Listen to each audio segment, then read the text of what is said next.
Hello, Ted. Look at reality. Now look at your dreams. Now back to reality. Now back to your dreams. Sadly, reality isn't our dreams. But if we stopped using lower expectations, scented, fear-stimulated, irrelevant and outdated material blended with overpopulated schooling, maybe it could start smelling like our dreams. Look down, back up. Where are you? You're on a chair in that classroom you've always dreamed of. In front of you, there's a blackboard, stretching from here all the way into cyberspace. What's in your hand? I've got it. It's a piece of chalk. Some old school style hardware for the new school style software of the future. Because even in the most advanced classes, Mr. and Miss Teacher will need to write their name down on the blackboard.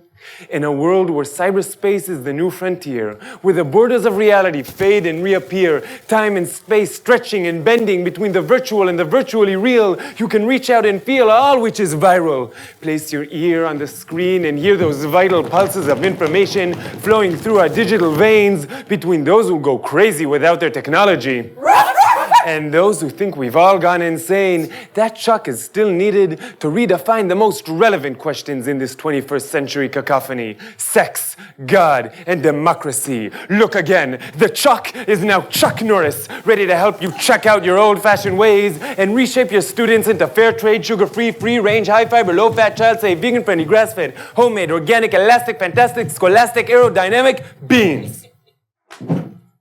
Beans? Magic beans, which will grow their poetry in math-filled beanstalks straight into those cracks in the walls of taboo we have worked so hard at cementing with words like never and impossible.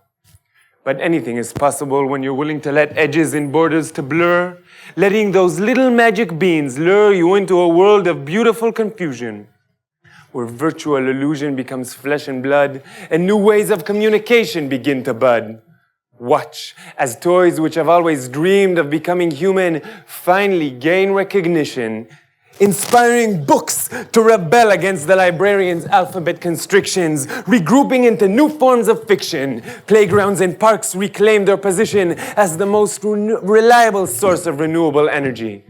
Because when these magic beans grow, reality becomes crunchier than celery, zestier than a bingo club for the elderly, groovier than Chinese translation to songs by Elvis Presley, more flexible than elephants playing limbo, more packed with potential than a genetically enhanced flamingo. So after you're done watching another TED Talk or two, it's up to you to decide whether your dreams are something to be left inside your head, or instead you let them run wild, using chalk or mouse, hand or mouth, whether you have an artistic mind or a scientific heart. Anything is possible when you stop being a cynical old fart. I'm on a chair.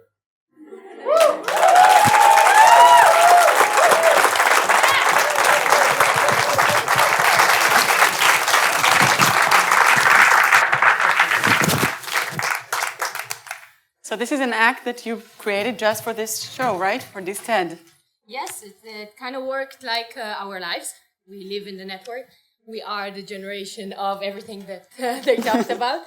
So we kind of worked in the way that we live. Mm-hmm. We did interpretations and perspectives to the movements, and also this connection that we just happened very happily for the ANAT group and Alon. And I think it's something that's going to grow. Hopefully.